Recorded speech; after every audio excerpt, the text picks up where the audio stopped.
climate impacts, the climate hazards, say the floods, say the droughts, and which measures they have been put in place. So as Emily, we received support from WWF, and we are implementing a project on strengthening civil society engagement in the climate policy discourse. So under that project, this is one of the activity where we wanted to bring together the different stakeholders, including the academia, the policymakers, representatives of the civil society organization, and also researchers to dialogue on implementation of adaptation actions. What are the limitations as the country, Uganda being considered as a developing country? We know that in our nationally determined contribution, adaptation has been prioritized as the key action that we are taking on as opposed to mitigation. So we want to know what is the progress, and this progress will be shared by a representative from the CCD, that is the Climate Change Department of the Ministry of Water and Environment. And then we shall hear about the limitations from an actor, an academia, Dr. Dumba, who is already on the call, and I take the opportunity to welcome him.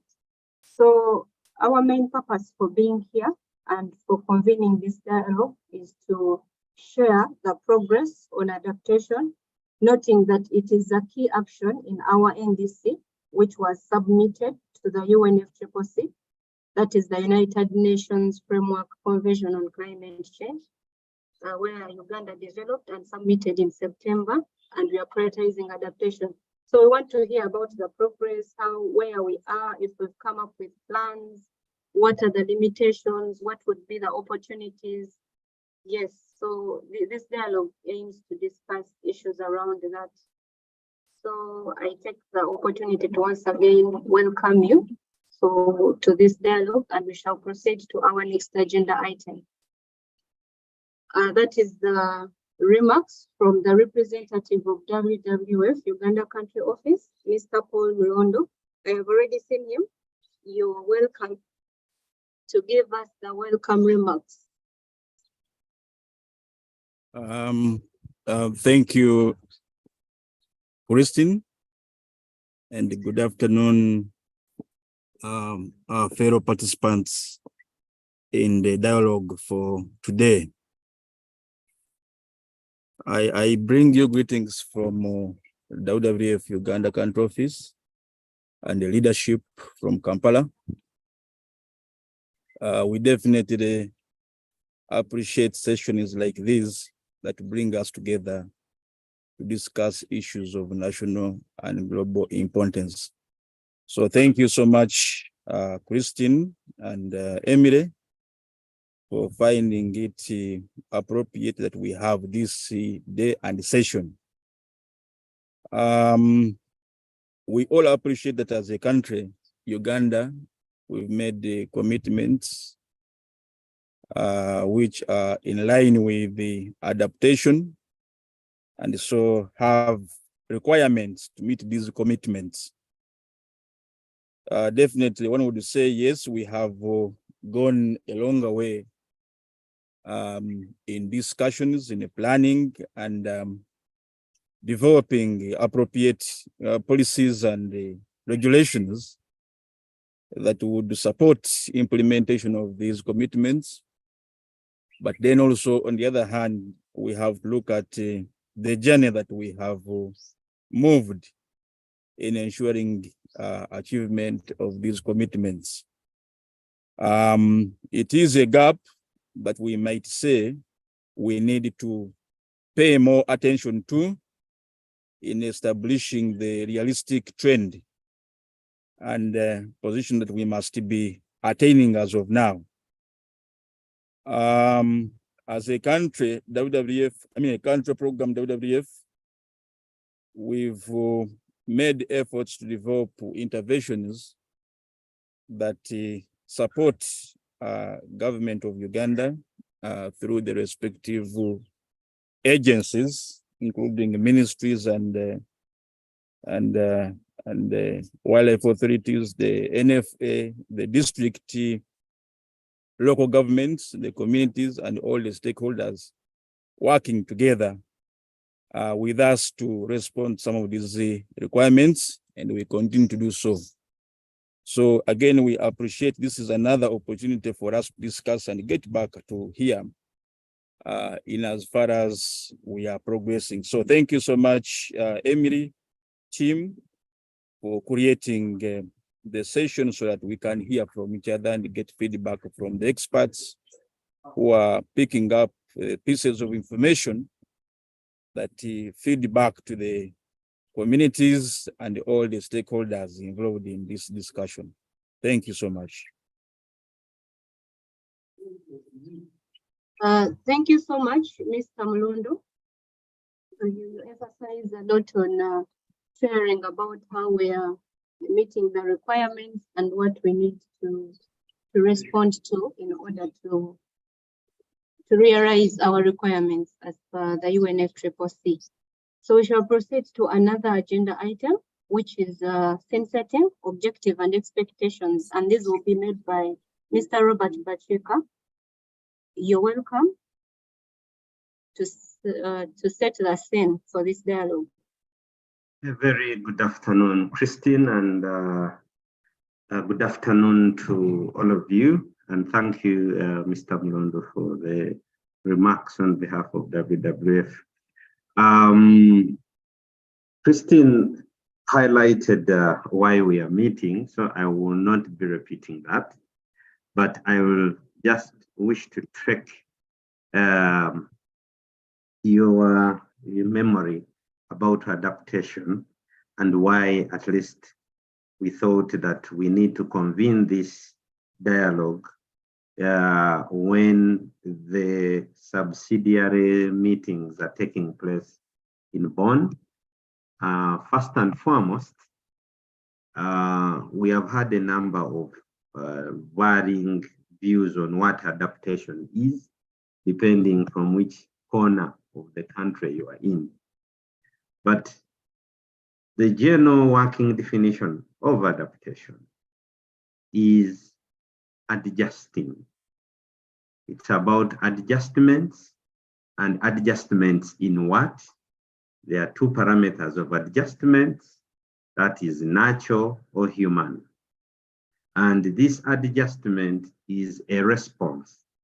So in a nutshell, adaptation is a response to either actual or expected climatic stimuli.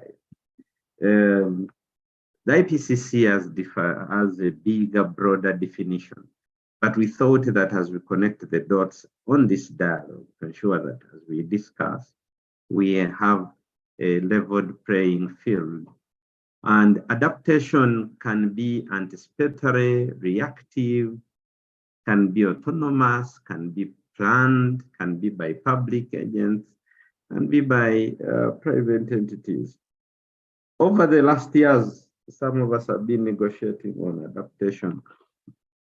We have concluded that there is no one size fits all kind of mechanism or approach to adaptation. Because, you know, adaptation being a response to climate change, it's a response which is categorical. And the one category I usually pulled up is the category called PLE. PLE in full is people, livelihoods, and ecosystems. Now, when people are adjusting, they are adapting. When livelihoods are being diversified or changed or foregone, that is already an adjustment.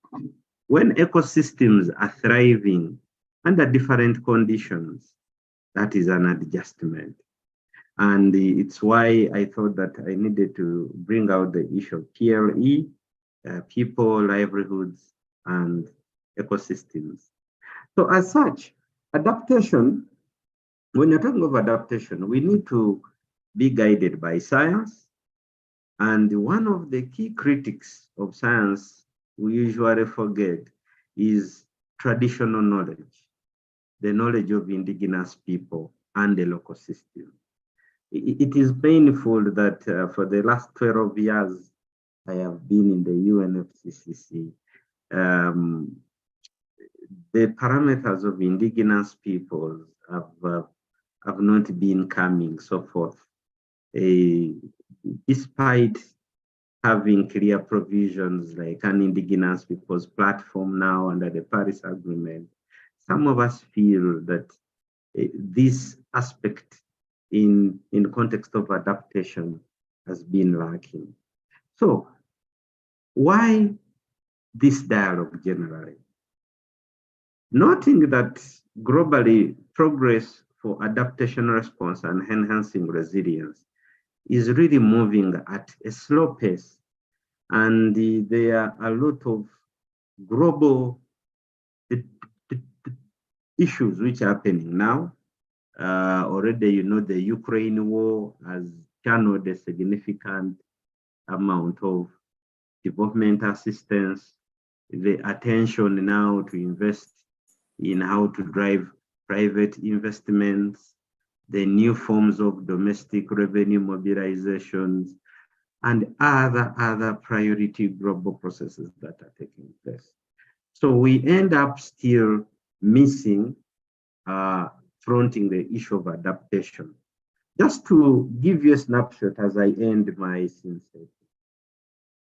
At COP1 in Berlin, that was way back in 1995, I don't know whether a number of you were born, adaptation was looked into 3 steps, and this was the general consensus at COP1. Let's identify the most vulnerable countries. Let's identify measures for including capacity building and to prepare for adaptation. And lastly, how do we implement measures to facilitate adaptation? These were the 3 steps to guide adaptation. But what has happened? 6 years down the road after COP1, that is in 2001, that is when a decision to prepare NAPAs was made. 6 years. 12 years later, we are told that we need to understand information on impacts, vulnerability, and adaptation. And that gave birth to the Nairobi Work Program, which is a 5-year work program. For those of you who continue to follow the Nairobi Work Program, you know it has turned out to be a knowledge management engagement. 15 years down the road, that is in 2010, that is when we were in Cancun, and I see some of the colleagues on this webinar whom we are with in Mexico. And when Cancun ended, some of us were already furious. And one of the disappointments, a colleague, I think from IISD said, Cancun has given birth to a number of bodies and institutions for adaptation. There is no action. And indeed, the Cancun adaptation framework became a body full of nuts and bolts of adaptation. And as some of you recall, that is when the process formulate and implement in NAPS, the National Adaptation Plan, was also born. Things did not go as we expected, as you will hear. 20 years down the road, when we were in Paris, we pushed, and I remember the cries of the African group when they pushed for another goal. Some of you don't recall very well. The Paris Agreement has 3 goals. One of the goals is the long-term goal, which is the temperature goal. The second goal is the mitigation, it's the financial goal. And the third goal is the adaptation goal. And the global goal on adaptation was to enhance work on adaptation with the aim of building adaptive capacity, strengthening resilience, and reducing vulnerability. But the painful thing or the silent thing about the global goal on adaptation, what many of us didn't pay attention to, despite the sentiments from the LDCs and African group, was the rule book did not unpack Article 7. And Article 7 of the Paris Agreement was the global goal on adaptation. So what happens 26 years down the road since COP1 and 6 years after the Paris Agreement, when we tracked progress, we saw that progress on defining the global goal on adaptation has also been slow, just as its father, adaptation generally, been slow.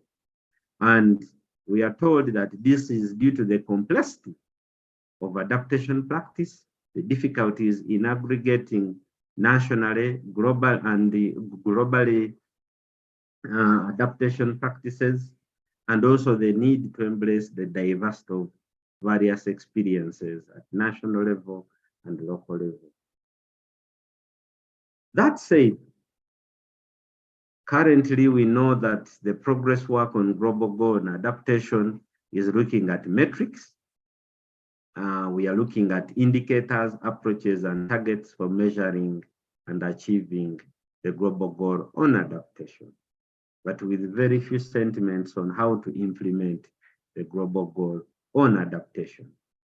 And one question as I end, which was put forward last year through a technical report on a global goal on adaptation, asked us, what are the characteristics of a resilient and a well-adapted country? And I think this is a question I want to pass over to us in this audience today.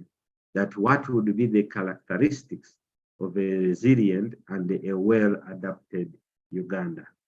Thank you very much, and over to you, Christine. Thank you so much, Robert, for that synthesis. It's very critical issues on what would be, you start by giving a scope, the global scope, where we've come from, and then you define adaptation. I hope members here, you can now easily relate that we're, in terms of climate change adaptation, we are trying to see how we can adjust, how we can be able to cope with the impacts of climate change, which we all know. And then he highlights that we need to look at which measures, how can we measure these, and how can this be implemented, and then what would be the characteristics of a resilient economy. So at that point, I would request to invite Mehdi, who is Mr. Semambo Muhammadi, who is now the acting commissioner from the Climate Change Department of the Ministry of Water and Environment, and also the principal climate change officer climate change officer from the same ministry, maybe to give us a progress on the national adaptation planning in Uganda, and also maybe you can speak to what would be the characteristics of how Uganda can be considered as a resilient, what we are aiming at, what are those indicators in our planning. Thank you so much. Mr. Semambo, you're welcome. You will use 10 minutes to share with us that progress. Yeah, thank you very much, moderator. I hope you can hear me. If you could give me,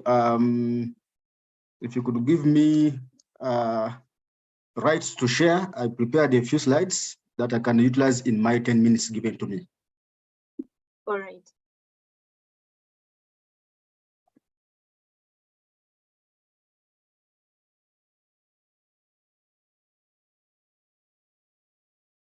Yes, you can share. You have the rights now. Okay.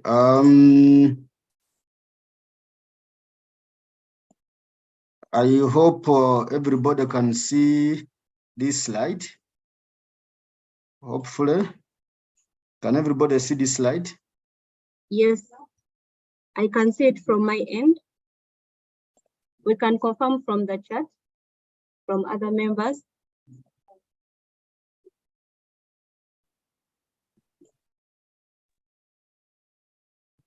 I can also see it here from Songo. It is. I can also see there. So that gives a confirmation that everybody can see the slides. Therefore, allow me to use my given 10 minutes. First and foremost, my name is Samaba Mohammed, as introduced, and I'll be taking through the progress on adaptation planning in the country and the implementation progress. So without wasting time, I assume that we know when we talk about adaptation, we really trying to deal with certain kind of climate hazards. As you can see them, we are dealing with flooding, we are dealing with drought, we are dealing with landslide, and so many others. And they are, hello? You can please share the slides. We can see the screen, but we do not see the presentation you're making. Is the screen moving? No, you've not shared the screen is not moving. We are able to see the files in your folder, but we can't see any presentations being made. There is a list of files, MCF. Can I reshare again? You need to open the folder. Open the specific file that you are sharing. It is showing me here that it is sharing. Maybe I can first stop. Okay, so I do this, I share. We can see it now. You can put it in Open now. So now, can you see it now? Yes. Yes, we can see the presentation. Okay, thank you very much. So I said that I'll be making a presentation on the progress of adaptation planning in Uganda and the implementation status. Those are my names, and I work with the climate change department. So if you can confirm that you can see the screen, then I can move on rapidly. Christine, if you confirm, is the screen moving now? Yeah, it is moving. You can proceed. So I was saying that when you talk about climate change planning, we're really talking about the hazards that are really associated with climate change and how is it that we need to address them in terms of the planning. And I'm very sure that you may all know or might have experienced or heard about the climate hazards that we have been really experiencing in Uganda, what we call the hydrological hazards. And then we talk about the flooding, we talk about the droughts, we talk about the landslide, we talk about the droughts, among others. So these are some of the climate hazards and their associated impact on various sectors of the economy because they have different impact on various sectors of the economy. So in terms of planning, we need to plan for this to ensure that we minimize the damage that climate hazard might cause on various sectors of the economy. And I'm using the word minimizing because you cannot absolutely rule out the control. Those who have done sciences, we talk about the error margin. So it's about really trying to minimize the damage that the climate hazard might cause to various sectors of the economy, but also including the ecosystems and the communities at large, and the infrastructure that provide best services to the community. So we have been experiencing such kind of scenarios in the country, and these scenarios, they have implication on food security, they have implication on road infrastructure, the lives of people, the health, among others, name it, to mention but a few. But when they happen, it means that it will take us into the aspect of planning. And therefore, my presentation will be talking about a few things. What guides planning in the country? When did the adaptation planning begin? What journey have we moved? Then improving adaptation planning information, adaptation planning tools, alignment of adaptation planning and implementation, the approach the country has taken. Then I'll talk about the local adaptation plans for climate change. And then I'll conclude by the projects to implement climate change. Specifically, we'll talk about guiding principles for planning for climate change. You cannot disassociate between these two main documents or frameworks that guide the national planning. We've heard that, we have already experienced climate hazard in the country in terms of flooding, in terms of drought, in terms of landslides, and their associated damage to various economic sectors, economic and social sectors. And these have implications on the country's vision, aspiration of the country's vision, but also the vision which is being implemented by the National Development Plan.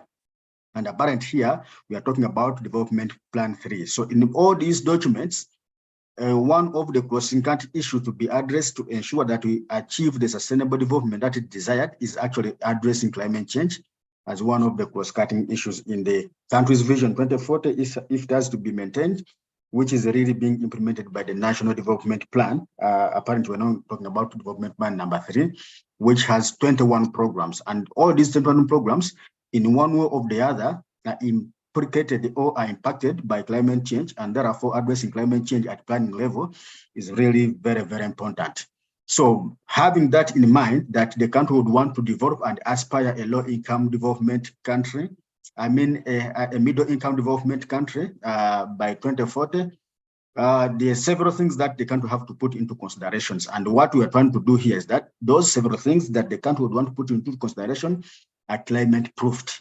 So it is against that background that we need to do what we call climate proofing of all investments and infrastructure, ecosystems and communities against climate change if you are to ascertain the country's vision, which is being implemented under the development plan programs, which are 21. So in that, the planning for climate change began way back in 2007, 2008 by what we call the National Adaptation Program of Actions. And this program of action it was trying to address the urgent and immediate actions that the country would try to undertake to improve adaptation to climate change. And I'm repeating this, it was about improving adaptation to climate change, but it was not talking about the resilience. So it was looking at that urgent and immediate actions that the country would really desire to undertake adaptation to climate change if you are to safeguard all what we call our investment by that time, to ensure that climate change does not undo the development gains for the country. So in that adaptation, in that Uganda climate change adaptation program of actions, we talked about 9 intervention areas, as you may recall them, but I'll not go them into details.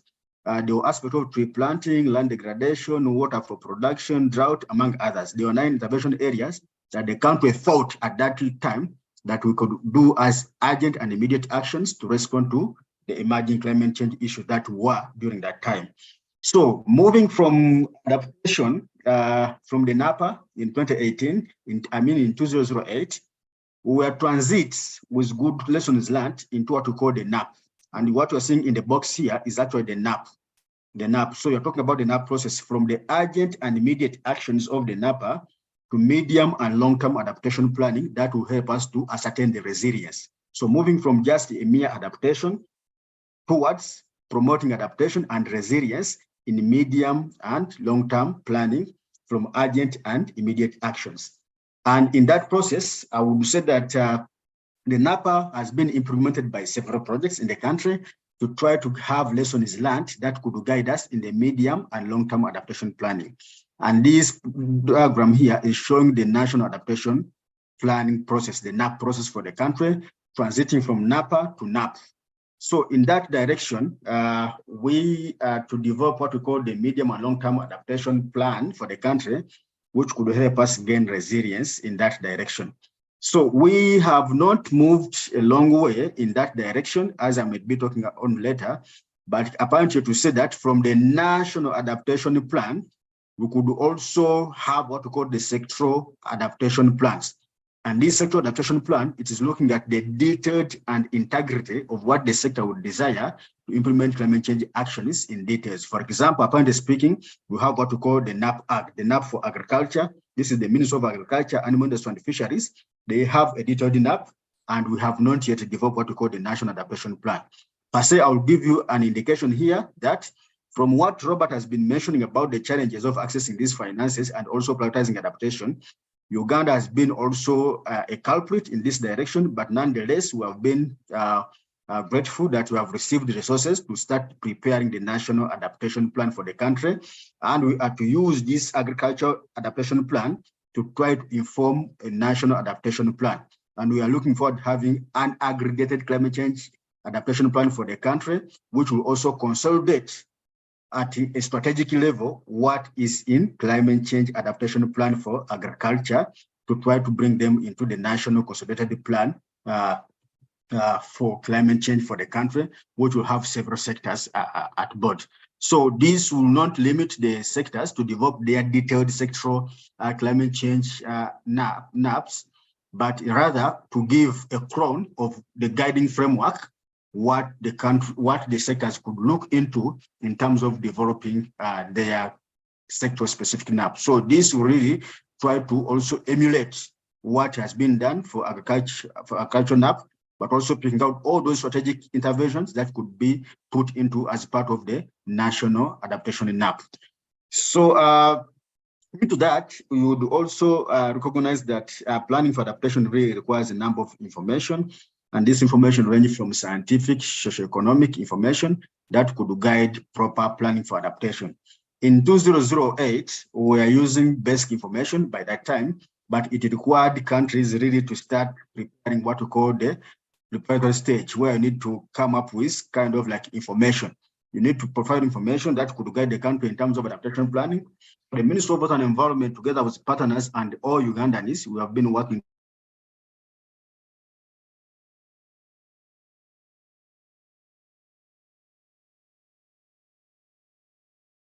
second national communication, and we have the latest updated information which could guide adaptation planning in Uganda, which is in the third national communication.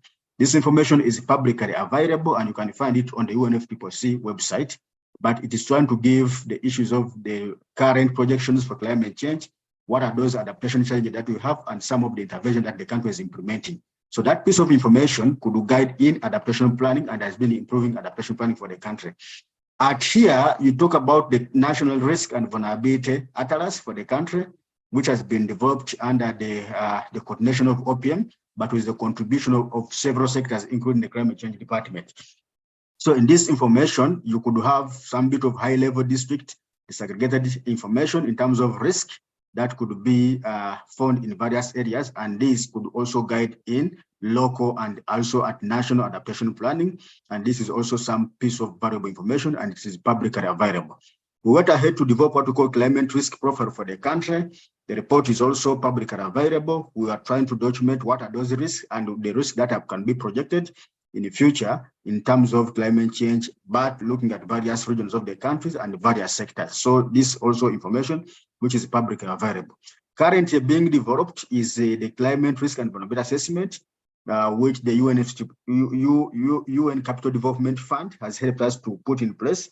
So it is a report which is in final stages, but we are phasing it out into phase 1, phase 2, and among various phases, because it requires some bit of improvement more often that you try to address. So the local program in Uganda is really trying to support us to develop this climate and vulnerability assessment, together also with some bit of complementary work under the UNEP Copenhagen Center in the country.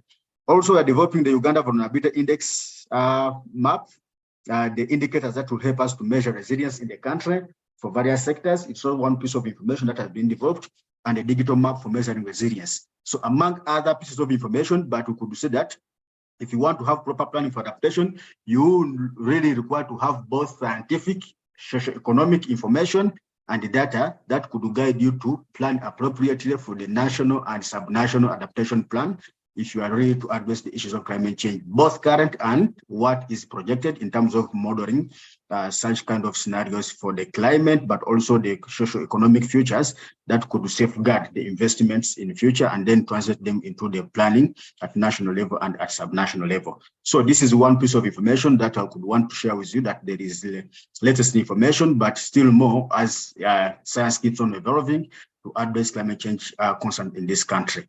So we went ahead also to develop some tools that could enable us mainstreaming climate change. In these tools of mainstreaming climate change, we have developed what we call climate and disaster risk screening tool that have been customized in the Ugandan context. I could say apparently we have developed 6 screening tools for the country. We have the health tool, we have the transport, water, energy, and agriculture infrastructure.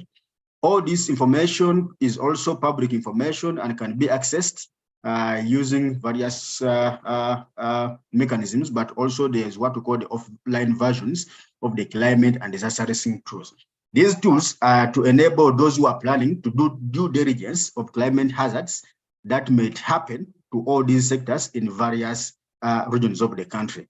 The tool also links to variable information that could be found in climate change knowledge portal, which Uganda has also subscribed to when we are working with our partner, the World Bank. So it is really very important to ensure that whichever projects and programs that you do in the country, in all those 6 sectors where the tools have been developed, you try to do what we call due diligence by screening for climate and disaster risk, so that you can come up with appropriate measures that could help in improving resilience, but also safeguarding the investment against climate change and risks that may be forecasted to come in the future, to ensure that you are improving livelihood and ecosystem services in those areas. So these tools are also available, and they're adding on to the aspect of planning, but also mainstreaming climate change. We have tried to do what we call the national level alignment of adaptation planning and implementation. And as you may recall, under the Paris Agreement, countries are to develop what we call the long-term low emission development strategy. But this time around, Uganda, we only talk about the long-term low emission development strategy in our fulfillment of the Paris Agreement, which will make go up to 2050. We have a draft LTS, the long-term low emission development strategy, and it has a strong component under the pillars that are dealing with adaptation planning. So it is kind of providing the strategic interventions that the country could undertake to ensure that even at a long-term period, we have those strategic pillars that could guide appropriate adaptation under various sectors. So we could find one pillar is actually being implemented by several sectors, but we consider it to be our climate change framework for the country, as it is demanded for by the National Climate Change Act of 2021. So in this one, we anticipate that the NDC, the National Determined Contribution, which is also the Climate Change Action Plan for the country, will be used to implement the long-term low emission development strategy for the country in the component of adaptation, but also component of mitigation.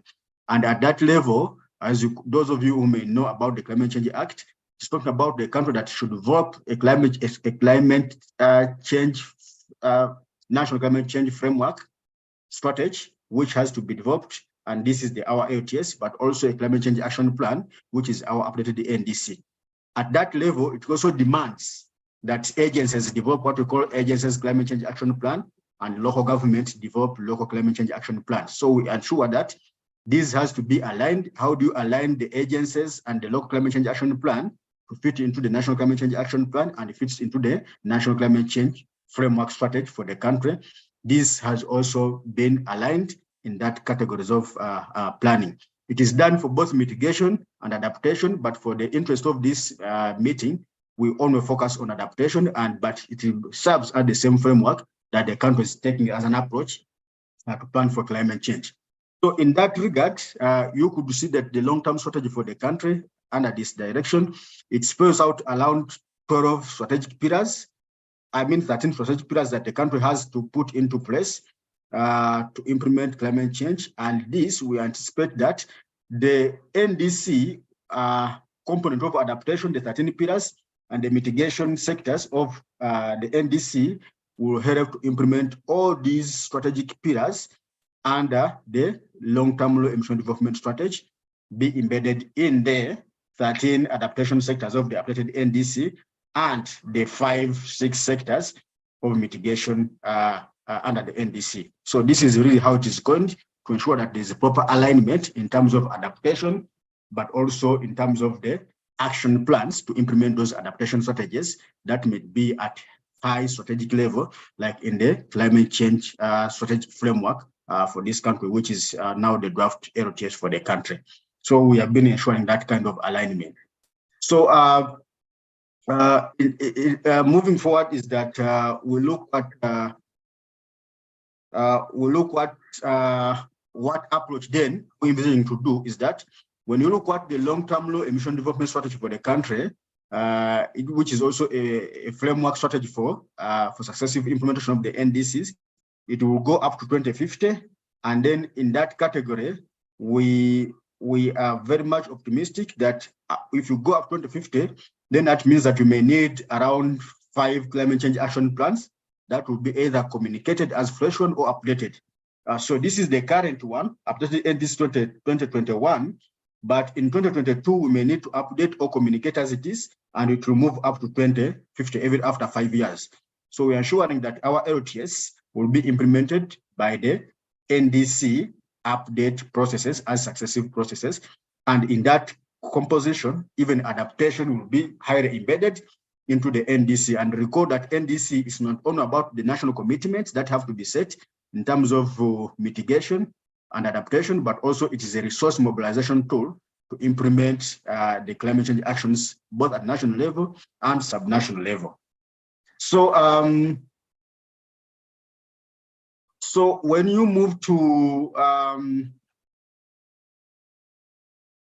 so when we move to local climate change action plans, apparently we could focus onto these two areas. I would say that in the local climate change action plans, when you look at section 2, around paragraph, I think 8 of the National Climate Change Act, it demands all local governments and agencies to develop climate change action plans. But specifically section 8, paragraph 8 of section 2, it is calling on to local governments to develop specific climate change action plans.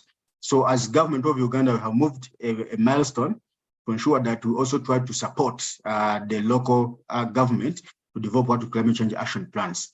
So we have already come up with the a systematic approach of what the local government would use to develop their climate change action plan. And then I would say that they need to do what we call high-level impact assessment of climate change by doing climate analysis, but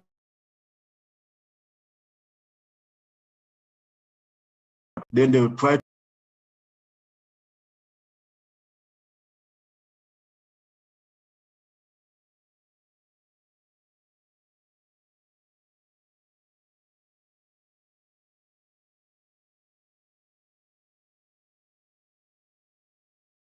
Hello, sorry about that. We've lost Mehdi, and I think it is due to network challenges. But he has highlighted very important issues, giving us where we come from and where we are. I know you've been very attentive and you know where we started from since 2007 to date with the updated nationally determined contributions. So his presentations highlights that Uganda has already created an enabling framework where we can now start from as we plan for adaptation at all levels. So I don't know whether Med has joined back to do a wrap up and then we go to the next presentation. Let me first confirm.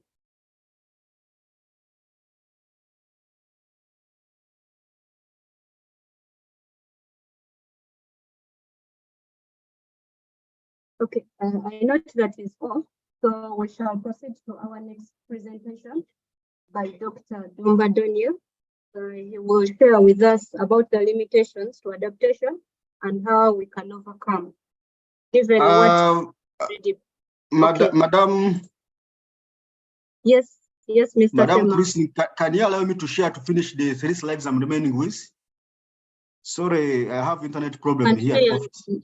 Okay, you can share and wrap up. So we go to another presentation. Thank you. Can allow me to share the screen?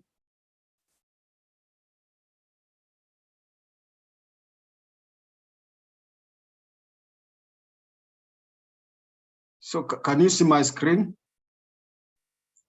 Yes, it is visible. You only need to put it in presentation mode. It is in presentation mode, is it? Can you see it? Yes, it is. Please go ahead. Okay, so, apologies, colleagues. I would say that in the local climate change action plans, we also trying to support certain districts to develop climate change action plans technically, but we have to come up with what we call the guidelines for developing local climate change adaptation, local climate change action plan. As you may see in this, we're talking about issues to deal with the local climate change action plan, but this climate change action plan will not only focus on adaptation, but will also focus on mitigation, the capacity needs that are required to implement those adaptation and mitigation interventions, and then the gender responsive analysis that would inform what goes into the district climate change action plan or the local climate change action plans. So we have moved that milestone to ensure that the national strategic programming for adaptation for climate change feeds into the National Climate Change Action Plan, which is the NDC, but also move into the local climate change adaptation planning for the country. And together will be consolidated to ensure that we have what we call the strategic plans that could guide development in this country. So as I conclude, I would say that when it comes to the implementation of climate change adaptation, these have not singled out technologies, but are always focusing on the projects. I would say that we have around 38 projects that are running in the country, though some have been crossed, they have come to their end, but they are all implementing adaptation, starting from the NAPAs in 2007, 2008, up to date. So some projects have crossed and it has been organized in this way.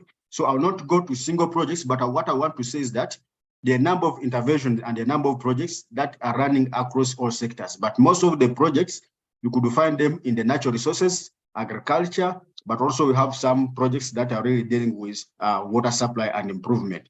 So several of them, around 38 projects that are focusing on adaptation, but they have also some projects which are really cross-cutting. They have adaptation and mitigation.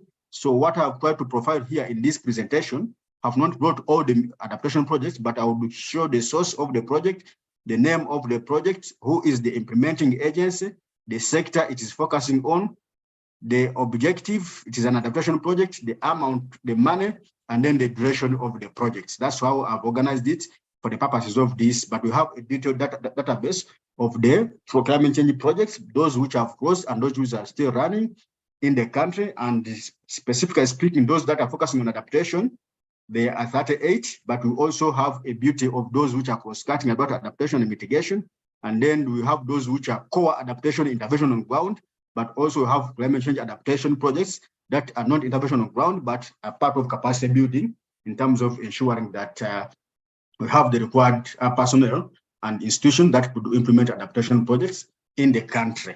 So I would say that I always started this 14 from number 1 up to number 14. And then the rest, I've just left them into our main database just to ensure that these are projects that are running, but I did not extract specific technologies that are being done, but we have adaptation projects that are being implemented in the country. But this is not enough, basing on the magnitude of the problem and the demand at the community levels that these interventions have to be implemented. So I thank you very much, Madam Moderator, and apologies for the internet disrupt that have used more minutes than expected. Thank you very much. Thank you so much, Assistant Commissioner, for that insightful presentation, which sets a trend from where we began to where we are now, and an indication that Uganda will set up good processes that can guide in the planning process for adaptation.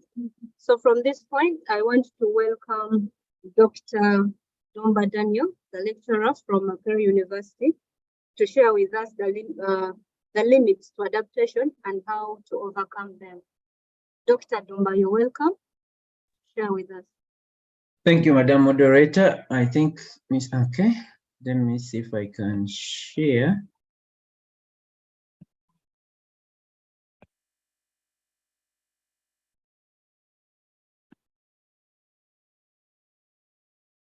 Yes, I hope my presentation can be seen. Can someone confirm, please? It can be seen. Okay, thank you, Madam Moderator, and the organizers of this dialogue. I also want to appreciate the Commissioner, Mr. Semambo, for those great insights.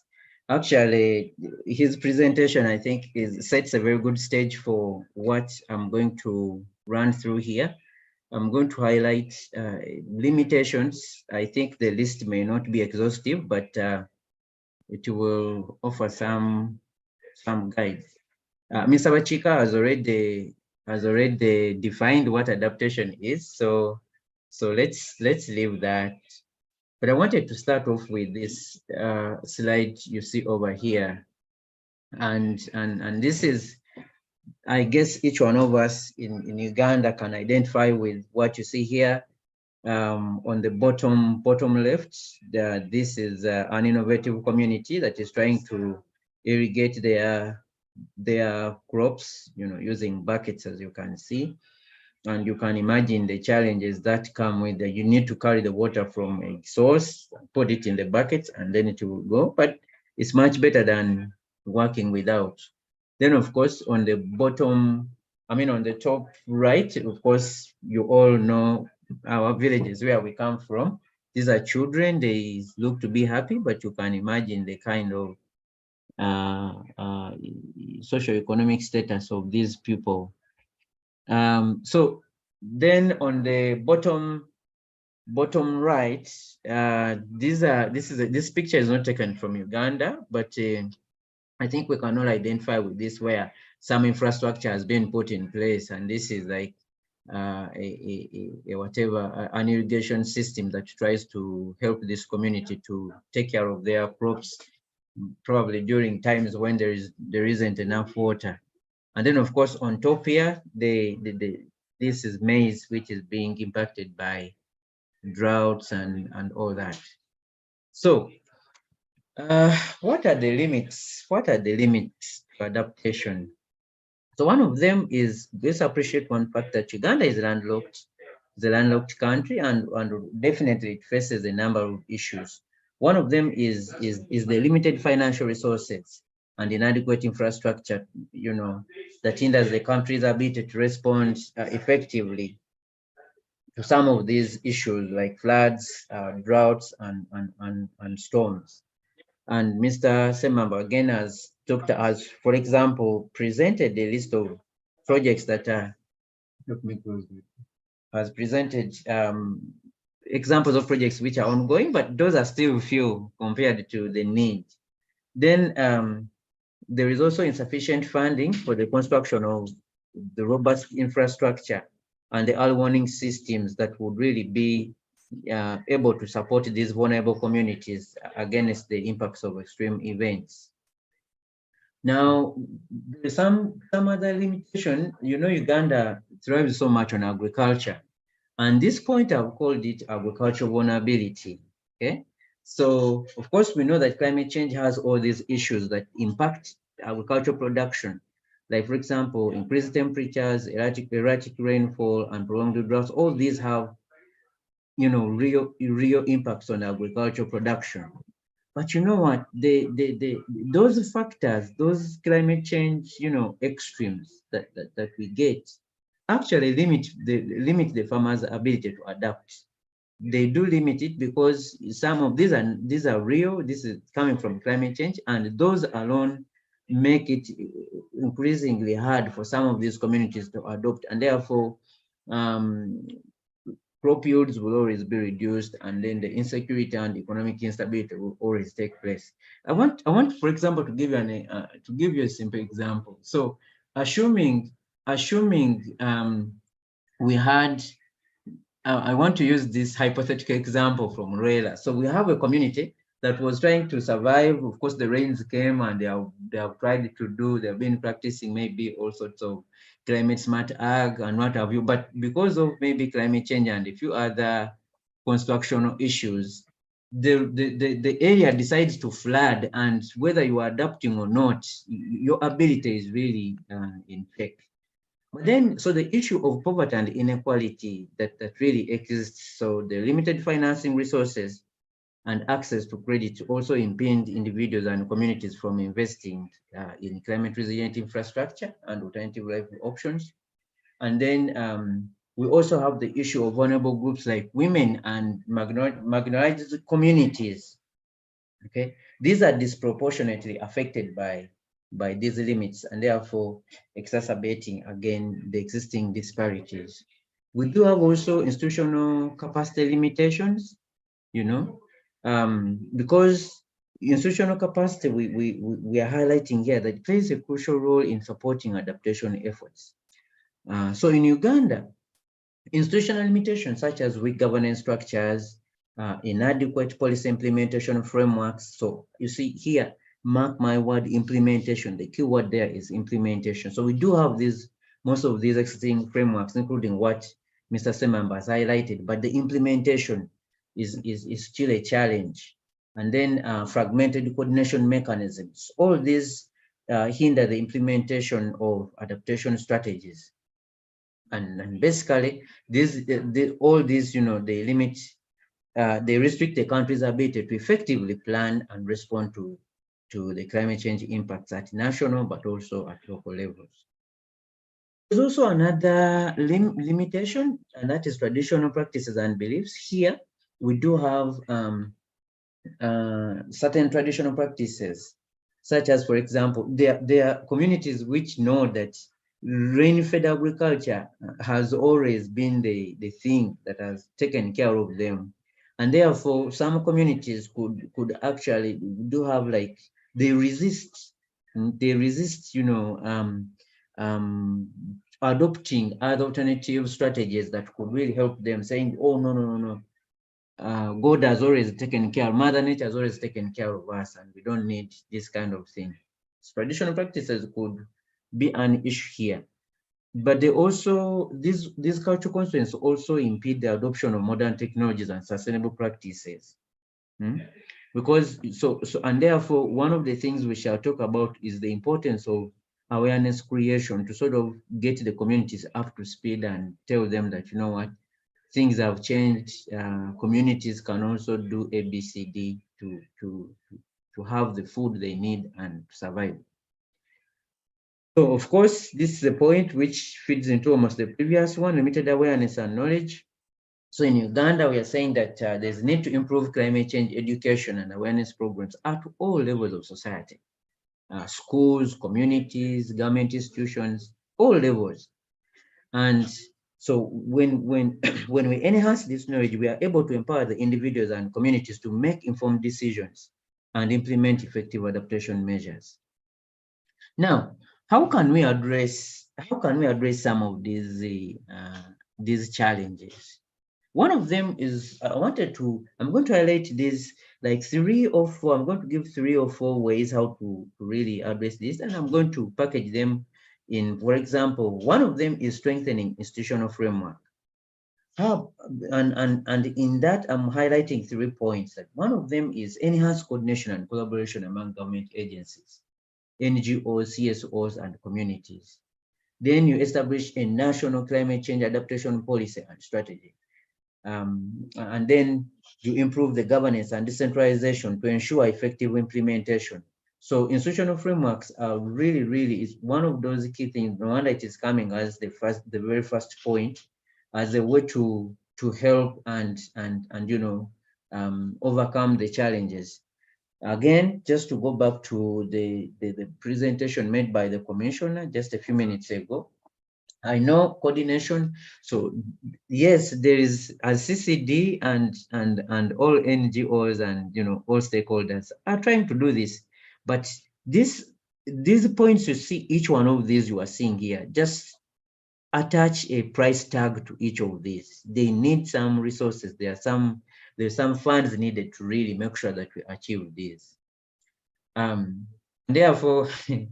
One of the other ways is to really focus on the resources, and therefore mobilization of resources is critical, whether you are mobilizing locally, domestically, using maybe through private public-private partnerships, or all other agencies and governments, and then international funding. All this, we need to really be very good at mobilizing these funds. Otherwise, realization of adaptation strategies and whatever is being suggested is really becomes a myth. The other one is develop innovative financing mechanisms, like, for example, climate funds, and strengthen financial management and accountability systems, because issues of corruption. Once the monies come through, you want to make sure that the resources are used for their actual role and not just squandered by an individual. The other way to address the limits is to really build technical capacities. And this is where training and capacity building programs for government officials and local communities becomes really key. Then we have to foster knowledge sharing and technology transfer through partnerships and networks. And there is a need to invest in research and development to support evidence-based decision-making, because decision-making without evidence would really lead you to constructing a dam somewhere. I mean, to construct a water dam in a swampy area where water is definitely obvious. There's water there, but because you did not do any evidence-based kind of decision making, you just keep on building things in areas where they're not supposed to be. The other one is promoting community-based adaptation. So how about if we encourage community participation and ownership in adaptation initiatives? The other one is supporting development of climate resilient livelihoods and sustainable agricultural practices. And all these things here, all of them, believe you or me, there is a price tag attached to it. So you have to be able to achieve some of these, most of these, you need a resource envelope, finances. And then the other one is fostering social cohesion and strengthening community resilience in some of these communities. You know, helping communities to see what sort of advantage they can have if they work together, on certain projects. And the third area that I'm proposing a few ideas is mainstreaming climate change adaptation. And I think this area has also been articulated very well by the commissioner. And here I'm saying that, how about if we integrate climate change adaptation into all the national development plans and sector policies? And I think CCD is really helping fast track this. Then there's a need to conduct vulnerability assessments and mainstreaming climate resilience into infrastructure development. I think there is also efforts towards achieving this in most infrastructure that is going on. And then the other one is promoting climate responsive land use planning and ecosystem-based approaches. So I know even the Minister of Finance is trying to sort of come up with climate responsive funding or budgeting so that it's both climate responsive and also gender responsive. So some of those things could really give us some mileage on really achieving adaptation. Yes, I think those are my quick ideas. Comments and supplements are all welcome. Thank you very much. And now back to the moderator. Thank you so much, Dr. Dumba, for sharing the limitations as well as the remedies, how we can approach the challenges. That was a mouthful. I have also noted some comments in the chat. For example, there was a comment on data, and the question is, how can we share this climate-related data trickling down to also at the district level? And there were also different recommendations also made in the chat. We take note of them, and a request on presentations. So at this point, I want to thank all of you and now invite you to share, to make any comments or need for clarity. We can use 5 to 8 minutes for that and get a response. I already see a hand. Feel free to put your hand up, or some of you can put in the chat, those that are not able to speak. And I request whoever is submitting to be brief. Please summarize your comment, question, or need for clarity. Thank you. Richard, I see your hand up. Please, you can ask. You can speak. Okay, thank you so much, Christine, and all presenters. Mine is a quick one to Dr. Dumba, and I'm trying to borrow it from Mr. Bashika's presentation about knowledge management at traditional level. So when he specifically talks about resource development or resource mobilization, and then he highlights that the need for us to build the capacities of people at public institutions, that is government basically, and also capacities for local communities. The question is, at what point do we do what? Because are we trying to build the capacities of government institutions to sort of like go and research and be able to archive information about the indigenous people and what they are doing? Or are we building capacity of local communities to provide information to these institutions? Because in one way or another, we need to be very specific about how are we doing this, so that the different actions are probably all highlighted and appreciated. Thank you so much. Thank you so much, Richard. I don't see any other hand.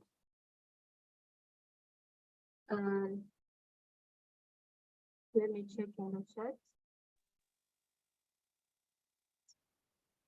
Then I see L3CCAP. I don't know what that means. Would you mind to speak? Or you elaborate on it in the chat? Is it local climate change action plan?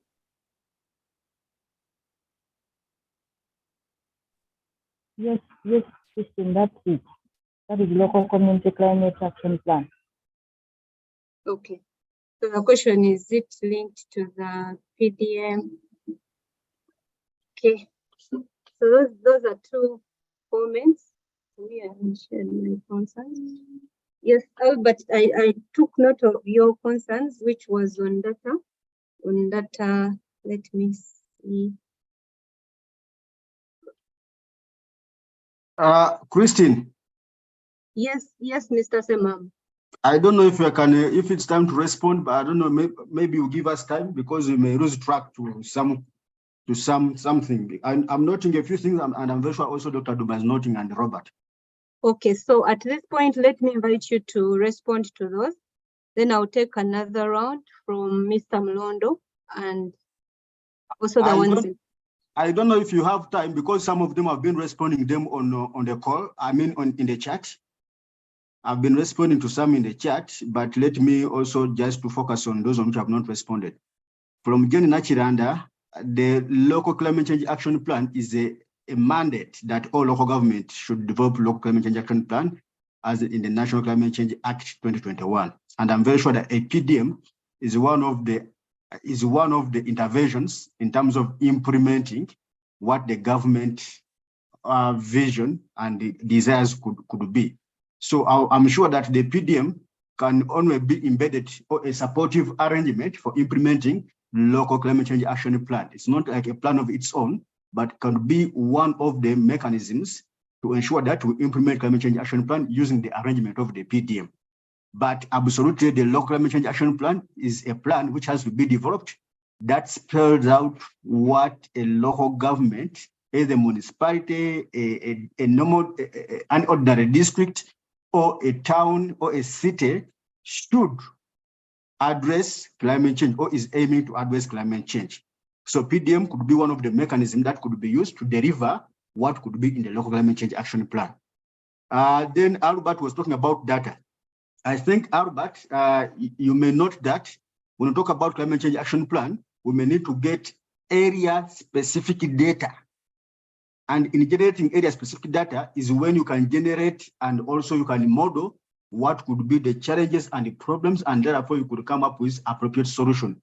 And this is linking back to what Gast has mentioned, that how do we involve the local government, technical, political, and the community. So in terms of data, some data you can access, most especially those on which are not correct. If it comes to rainfall and temperature data, yes, you can access through UNMA and we can help you to have that data. But when it comes to the issues to deal with vulnerability, how people are vulnerable in your area, what are those climate hazards, how are they impacting people, this has to be generated by you in your local context. So, and I think that is really very important. The same for if you're looking at the deforestation rate. It should be focused in your own. Okay, you can try to cross-check with what the national statistics is mentioning about deforestation rate in your area, but we expect you, or you are expected to be having that information as the raw data to ensure that you know how things have been moving, including the time series. So if I'm sure if you want to plan appropriate for adaptation, the raw data should be generated by you to look at the appropriate situation at hand, except for other data, maybe for rainfall and temperature. But if you have weather stations in your area, again, they would be the best one because they are picking the actual data in your area that can be used to doing some bit of modeling. And I think that would be very, very important. So I think the rest, we shall develop guidelines to guide local government on how to develop district climate change action plans. That one we shall develop. So the rest of the question is, I think I responded them to earlier, but I'm happy if there are more to continue this engagement. Thank you. Thank you so much, Mr. Semambo. Let me take only 3 because our time is up, so that I get responses from Mr. Semambo and also Dr. Dumba. Then we shall call it a dialogue. Mr. Paul Mulondo, you can please speak. Thank you so much, Christine, and the commissioner, as well as doctor, for the submissions. These are very wonderful presentations. We have much to learn from them. My question goes specifically to the commissioner. He did mention or present somewhere about the projects that the government has or under the ministry. And I was wondering whether it's possible to have a system that is all inclusive and incorporates projects that are also being implemented by development partners. Because I know that there is a lot that is taking place, for instance, under the WWF and other institutions or CSOs. But this doesn't seem to be spoken to when we begin looking at projects that are contributing to climate change and adaptation elsewhere beyond the government list. Thank you. Thank you so much. Then Mr. Mger.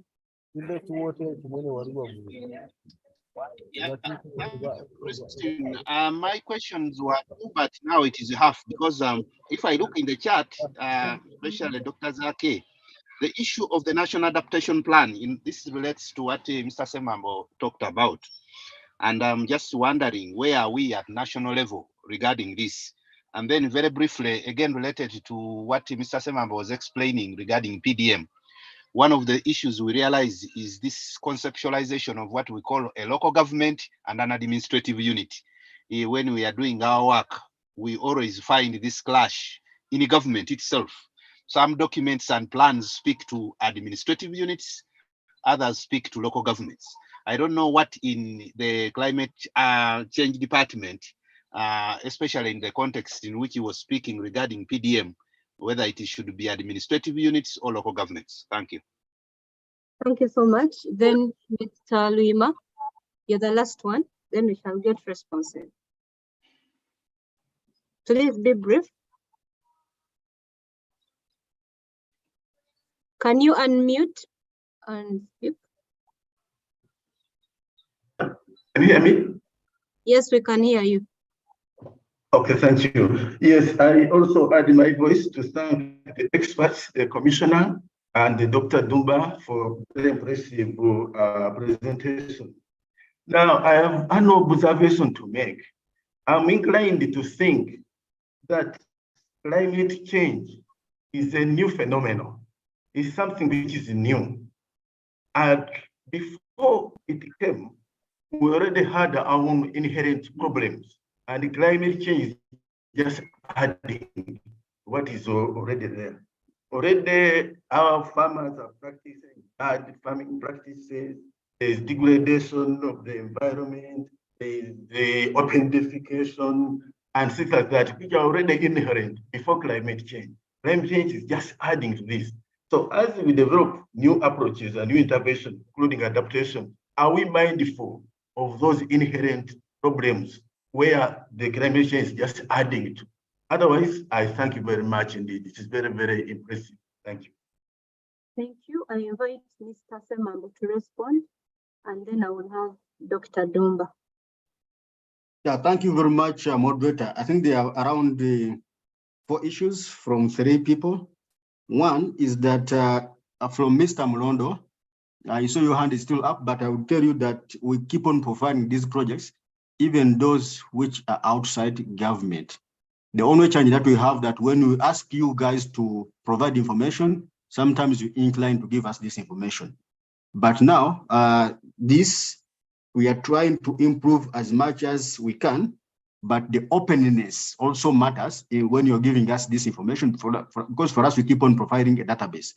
Therefore, I would request that if you have any project, I can share with you a matrix where you can help us fill in those projects that we're implementing as WWF in that regard. So it is actually about the name of the project, the objective of the project, where is it being implemented, what is it focusing on, is it on adaptation, is it on resilience, is it on mitigation, is it a cost-cutting issue, and all that kind, and then you give us a brief of what project. So in that Excel matrix is actually what we feed into, and then we make follow-up with you. So it's not only per se, only what we have in government docket.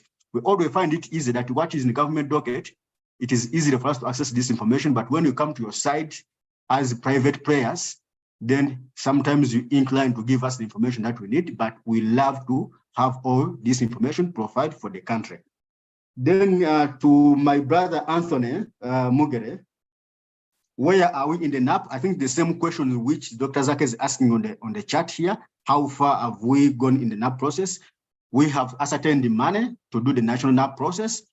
And Mr. Bob Natif, I think after this bond session, which is going on, we are going to have what we call a relaunch of the NAP process for the country, where we should also have a relaunch for the private sector players or the NGOs, the non-government players, and then we shall present a roadmap.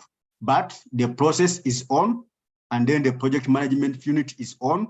We are just going to relaunch after these June sessions when Mr. Bob Natif, who is the project coordinator in the country, when he comes back from the June sessions. And I would say that maybe perhaps by the end of this month, hopefully by early July, we'll be able to relaunch the NAP process and we shall present a roadmap, but the process is actually on. That's what I can say, that we have secured the money, there's a project management unit in place, and we are starting with relaunching the NAP, both the NAP launching for the government and development partner institution, but also we shall have a separate relaunch for the non-state actors to see how they come into the NAP process for the country, so that we can get their specific input and their areas of entry into the NAP process for this country. So that we shall have. The election of the PDM, when I go to, is it administrative or local government issue? I would say it is both, according to my understanding, because if they're implemented by the Minister of Local Government as the chief in ensuring that local government benefit from this, then it becomes an administrative issue because the cows have to follow, the RDCs have to follow this program. So it is an administrative program, but in terms of the implementation, then it becomes a local government contest because they have to determine what they would want to implement. So in summary, I could say it is actually both, if you try to look into that angle, admin and also local government program, because admin is when they have to make a follow-up and it is initiated through the Ministry of Local Government, money coming from the Ministry of Finance to ensure that local governments benefit from this PDM arrangement. But as Adia said, when trying to link the PDM to climate change, I would say that a PDM could be like a mechanism for implementing climate. You can use it as a mechanism for implementing climate change by maybe consolidating people, because at the end of the day, even when people think about interventions or enterprise to implement and get out of poverty and all that kind, when they are given money, if you don't address climate change again, it will not yield. That's why we're saying that it could be a vehicle for implementing local climate change actions in that regard. Then lastly, Mr. Lima is about the approach. Yes, we know that there are those inherited kind of problems that the country have had. And it's the very reason as why we do the climate risk assessment and analysis to ensure and assess the burden. What is that additional burden the country brings in terms of managing climate change, in terms of managing assets, but also trying managing assets like issues to do with the road, issues to do with the infrastructure, schools, health, and so many other things. So you're looking at climate change as an additional budget, and it's the very reason why when I was being in my presentation, I said that we are doing climate change as something which is really cross-cutting in nature, but we want to ensure that the country's Vision 2040 and the National Development Plan 3, those 21 programs are achieved. But before being achieved, among the problems that the country is ought to be faced not to achieve those kind of interventions is climate change. So it's not really a separate or a standalone, but we're looking at it as an additional problem that could aggravate issues that may fail the country to ascertain development, but also undoing some development agenda and increasing poverty, food insecurity, diseases, among other things. So it is really seen in that direction, like I've been mentioning, and that's why it is really climate change for health, climate change for wetland, climate change for water resources, climate change for roads, among other sectors. So this is how really it is being seen. So, moderator, I think those are the few issues that have been raised from the questions the colleagues have raised. Thank you so much, Mr. Semambo. And apologies, colleagues, we cannot take on any other comment, but you can feel free to put them in the chat. I will request Dr. Dumba to give us a parting shot. I have not noted any comments for him. But yes, I just wanted to respond to Mr. Richard Hamba's question or concern, and where I was asking about knowledge management and maybe capacity building, whether I was wondering at what level and when should, for example, traditional or communities or local communities and government and then the rest of the other stakeholders, when should this be done? And I think the question of when and how really it's the best way should be, this should be participatory, because it depends on where this work is originating from, but it should really, all should be involved, because we are all co-contributors of all this information we really want. But we know from the side of government, they are enforcers and the policy makers. So whatever they would have to, come up with would still require consultation with the communities, whether traditional or whoever stakeholders, and then and then if a project is going on, if, for example, the traditional institution or certain kingdom is trying to implement something, still it would have to ensure that it really complies with the government. And therefore, the consultation with CCD and all those other stakeholders would really be important, including experts. So it's not couldn't easily be pointed out that this should be the direction of that. But once we know that these are all the stakeholders involved, then everybody needs to be brought on board so that their voice and their role is really, taken care of. Madam Moderator, I think that's all I had to really comment on. Thank you. Thank you so much to our presenters for sharing with us knowledge concerning adaptation. And I also want to thank the participants for availing us the time to participate in this dialogue. The intention was to create awareness, and I know awareness has been created. You know where we've come from in regard to adaptation planning and where we are, the different sources of information, where you can access it, and how you can advocate for the different actions that we need as a country to move adaptation planning forward, considering the limitations as well as the opportunities. So as Emily, we want to thank you so much and promise that we shall share these presentations to all of you that have been part of this dialogue. And also continue to engage you on the different engagements concerning adaptation planning as well as climate-related issues. Thank you so much for being a good audience. Have a good afternoon. Bye. Thank you. Bye. Thank you very much, moderator.